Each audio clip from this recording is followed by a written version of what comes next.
अक्टूबर का महीना क्या कुछ लेकर के आ रहा है मकर राशि वाले लोगों के लिए, यही हम बात करेंगे इस वीडियो में।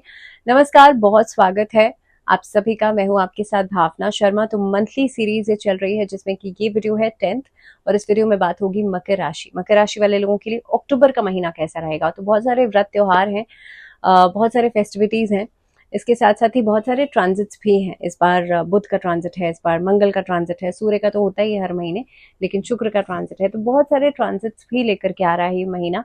लेकिन सबसे पहले हम आपके चार्ट को देखेंगे, समझने की कोशिश करेंगे कि कौन से भाव में कौन सा प्लैनेट जो है वो गोचर करेगा और क्या परिणाम आपको देगा। अब सबसे पहले आपका जो चार्ट है उसको देखते हैं, समझते हैं। तो देखिए, आपके लिए 10 नंबर का ये चार्ट, लग्न में आपके चंद्रमा है क्योंकि चंद्र राशि से आप ये कुंडली देखेंगे।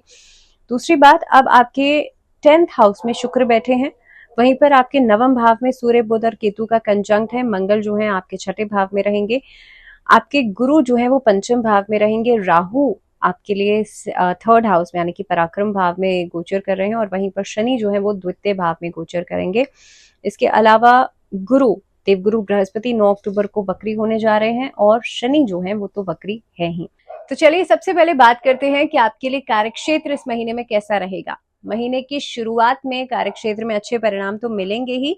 दशम भाव के स्वामी शुक्र जो है महीने की शुरुआत में दशम भाव में ही रहेंगे। आपके कार्यालय में अच्छा खासा प्रॉफिट आपको मिलेगा, अच्छी पोजीशन मिल सकती है, अपॉर्चुनिटीज मिलेंगी आगे बढ़ने के लिए। इसके अलावा आसपास का माहौल जो रहेगा वो आपके लिए बहुत सपोर्टिव हो सकता है। अगर आप नौकरी बदलने के बारे में सोच रहे हैं, बदलने के लिए भी बहुत अच्छे एस्पेक्ट्स मिलते हैं।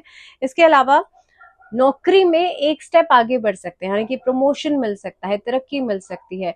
जो लोग सरकारी पद से जुड़े हुए हैं उन लोगों के लिए भी समय अच्छा दिखाई दे रहा है। उन लोगों के लिए भी कहीं ना कहीं पे किसी कार्य की रूपरेखा अगर आप बना रहे थे तो वो काम आपका पूरा हो सकता है। छठे भाव के स्वामी बुध महीने की शुरुआत में आपके नवम भाव में रहेंगे, उसके बाद 10 अक्टूबर से चले जाएंगे दशम भाव में। कार्यक्षेत्र में बहुत ही बढ़िया बदलाव होगा और ये अपॉर्चुनिटीज आपके आने वाले समय के लिए बहुत बढ़िया रहने वाली है।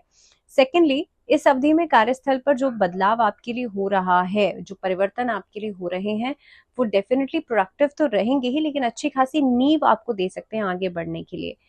अब कहीं ना कहीं पे छठे भाव के स्वामी बुध महीने की शुरुआत में नवम में और सूर्य और केतु भी वहीं पर रहेंगे। छठे भाव में मंगल बैठे हैं। यहाँ पर आपको ऐसे गुप्त शत्रुओं से भी थोड़ा सा सावधान रहना है जो कि आपके काम के बीच में कुछ ना कुछ इंटरफेरेंस करते हैं। हालांकि आपके जो शत्रु हैं वो परास्त हो जाएंगे क्योंकि मंगल बैठे हैं छठे भाव में, लेकिन कहीं ना कहीं पे सरकारी क्षेत्र में परिस्थितियों में इस तरीके की स्थितियां बन सकती हैं कि आपके लिए किसी और की वजह से आपको कोई परेशानी का सामना करना पड़े, या संघर्ष के बाद सफलता मिलेगी। संघर्ष के बाद आपको ऐसा मौका मिलेगा कि भाई हाँ, आपने लंबे समय तक संघर्ष किया, अब आपको सफलता का योग बनेगा। व्यापारियों के लिए देखा जाए तो योजनाएं सफल होंगी आपके लिए। लंबे समय से अगर आप किसी काम को करने के लिए, किसी डील को फाइनलाइज करने के लिए कोशिश कर रहे थे, तो अब ये वो महीना है कि आपका काम पूरा हो जाएगा। व्यवसायिक संबंध सुधरेंगे और इस महीने में लंबी यात्राएं हो सकती हैं। आर्थिक स्थिति के हिसाब से बात किया जाए तो ये महीना आपके लिए ठीक रहेगा। मैं ये नहीं कहूंगी बहुत बढ़िया, मैं ये भी नहीं कहूंगी बहुत खराब, लेकिन मंगल छठे भाव में होने की वजह से यहां से बैठ करके द्वादश भाव को देखेंगे। खर्चों में कटौती करनी ही होगी, नहीं तो आर्थिक स्थिति डगमगा सकती है। तो पहली बात तो महीने की शुरुआत में ये सोच लीजिएगा, बहुत सारे फेस्टिविटीज भी आ रहे हैं, बहुत सारे त्योहार भी आ रहे हैं, तो खर्चा तो होगा डेफिनेटली, लेकिन खर्चा किस अमाउंट में करना है, अपनी आय को देखते हुए करना है, ये आपको डिसाइड करना है। धन प्राप्ति के योग भी बनेंगे 13 अक्टूबर से, जब शुक्र आपके एकादश भाव में चले जाएंगे। अब सोचिए, शुक्र जो है वो लग्जरीज के प्लैनेट है। शुक्र जब एकादश भाव में जाएंगे जो कि एलिवेशन का हाउस है, तो डेफिनेटली आपको बहुत ही बढ़िया परिणाम देंगे। तो 13 अक्टूबर से तो परिस्थितियों में आपके लिए बहुत बेहतर परफॉर्मेंस आपकी हो जाएगी, धन धान्य में वृद्धि होगी। इस पूरे महीने देवगुरु बृहस्पति पंचम भाव में रहेंगे और यहां से बैठ करके अपनी पूर्ण दृष्टि से सप्तम भाव को देखेंगे। अब सोचिए, एकादश भाव में शुक्र बैठे हैं, बृहस्पति भी पूर्ण दृष्टि से एकादश भाव को देख रहे हैं, लेकिन बृहस्पति वक्री हो जाएंगे 9 अक्टूबर को। तो आपका जो मेहनत है वो बहुत ज्यादा काउंट होने वाली है। ऐसा नहीं है बैठे बिठाए सब कुछ हो जाएगा, आपको मेहनत करनी पड़ेगी। दूसरी बात, सूर्य और बुध आपके दशम भाव में आएंगे लगभग महीने के मिड में, 10 और 17 को और 20 को, लेकिन सरकारी क्षेत्र में आपको लाभ होगा धीरे धीरे करके। सरकारी क्षेत्र से जब सूर्य मूव करेंगे, जब बुध मूव करेंगे, तो आपकी कम्युनिकेशन से सरकारी पक्ष मजबूत हो सकता है, कोई ऐसे डॉक्यूमेंट थे जो रुके हुए थे, कोई ऐसा काम था जो रुका हुआ था, आपकी बोलचाल से वो काम आपके पूरे हो सकते हैं। सेकेंडली, आर्थिक स्थिति तो सुधरेगी, शेयर मार्केट से लाभ हो सकता है, भूमि भवन से लाभ हो सकता है, लेकिन इम्पोर्टेंट ये है कि कोई भी लोन के लिए अप्लाई कर रहे हैं या देने के लिए उधार दे रहे हैं तो मंगलवार के दिन को अवॉइड कीजिएगा। चलिए अब बात करते हैं स्वास्थ्य के दृष्टिकोण से पूरा महीना कैसा रहेगा। तो देखिए, थोड़ी सी सावधानी आपको रखनी पड़ेगी। पूरे महीने शनि दूसरे भाव में है, वक्री अवस्था में है। उसके बाद 9 अक्टूबर से देवगुरु बृहस्पति वक्री अवस्था में चले जाएंगे और यहां से बैठ करके आपके प्रथम भाव पर दृष्टि डालेंगे। मंगल पूरे महीने की शुरुआत में नीच राशि में, यानी कि अपने कर्क राशि में अपने छठे भाव में बैठे हैं। उसके बाद 20 अक्टूबर को सप्तम भाव में चले जाएंगे और यहां से बैठ करके आपकी राशि पर दृष्टि डालेंगे। अब इस हिसाब से अगर मैं बात करूं तो अगर आप स्वास्थ्य के प्रति लापरवाही करते हैं तो कहीं ना कहीं पे दांतों की समस्या, डेंटल प्रॉब्लम्स, मुंह में छाले हो सकते हैं, मुंह में अल्सर्स हो सकते हैं, गले में दर्द की समस्या परेशान कर सकती है। तो ये जो आपका नेजल से लेकर के पूरा थ्रोट का हिस्सा रहेगा, ये इम्पैक्ट हो सकता है। पेट से जुड़ी समस्याएं परेशान कर सकती हैं, क्योंकि देवगुरु बृहस्पति भी यहाँ पे अपना रोल प्ले कर रहे हैं, वक्री होने जा रहे हैं। तो ऐसी स्थितियों को ध्यान में रखिएगा। स्टमक ऑब्वियसली इम्पैक्ट होगा, तो गला और आपका जो मुंह है वो तो इम्पैक्ट होगा ही। तो डेंटल इश्यूज, गले की समस्या, मुंह के छालों की समस्या और स्टमक की प्रॉब्लम्स ये परेशान कर सकती हैं। थोड़ा ध्यान रखिएगा, एहतियात बरतिएगा। रिलेशनशिप्स की बात की जाए, वैवाहिक जीवन की बात की जाए अगर, तो देखिए वैवाहिक जीवन में यहाँ पर ये महीना आपके लिए, महीने की शुरुआत अच्छी रहेगी। तो जीवन साथी के साथ कहीं घूमने फिरने जा सकते हैं, कोई यात्रा कर सकते हैं। इस अवधि में सामंजस्य बढ़ेगा आपके रिश्ते में प्रगाढ़ता आएगी और खासतौर पे 20 अक्टूबर से मंगल आपके सप्तम भाव में आ जाएंगे। ये समय चुनौतीपूर्ण हो सकता है। 20 अक्टूबर के बाद थोड़े बहुत क्लैशेस, ईगोइस्टिक इश्यूज ये डेफिनेटली हो सकते हैं, तो थोड़ा सा अलर्ट रहिएगा। महीने के उत्तरार्ध में कोई अपने रिश्ते को बेहतर करने के लिए जरूरी ये है कि आप इस अवधि में नारायण कवच का पाठ जरूर करें, भगवान विष्णु को हल्दी की गांठ अर्पित जरूर करें।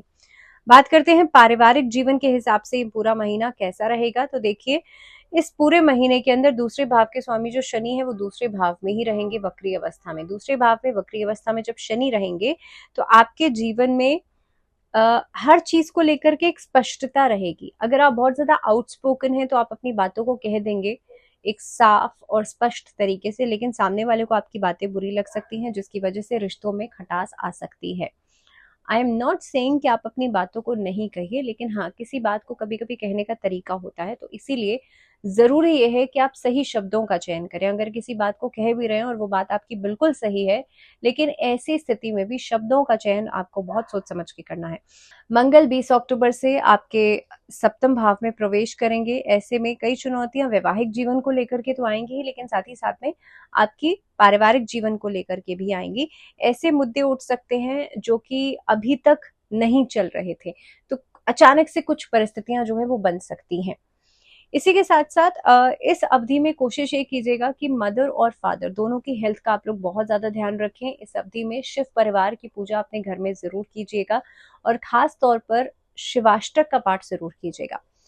स्टूडेंट्स के लिहाज से बात की जाए तो देखिए, स्टूडेंट्स के लिहाज से पंचम भाव में देवगुरु बृहस्पति हैं। इस अवधि में अगर आप कोई लंबी किसी पढ़ाई के लिए प्लानिंग कर रहे हैं, कोई कॉम्पिटिटिव एग्जाम की तैयारी कर रहे हैं, या फिर किसी हायर स्टडीज के लिए आप लोग कोई डिसीजन मेकिंग कर रहे हैं, तो ये महीना उसके हिसाब से बहुत बढ़िया रहेगा। लेकिन जब देवगुरु बृहस्पति वक्री हो जाएंगे 9 अक्टूबर को, तो कहीं ना कहीं पे आपके डिसीजंस में उतनी परस्परता नहीं रहेगी, डिसीजंस में उतनी कंसिस्टेंसी नहीं रहेगी, या उतना आप फ्रीक्वेंटली डिसीजंस नहीं ले पाएंगे। तो ऐसी स्थिति के अंदर आप अपने जो सीनियर्स हैं, आपके जो शुभचिंतक हैं, आपके जो बड़े हैं, उनका मार्गदर्शन लेना बहुत ज्यादा जरूरी है।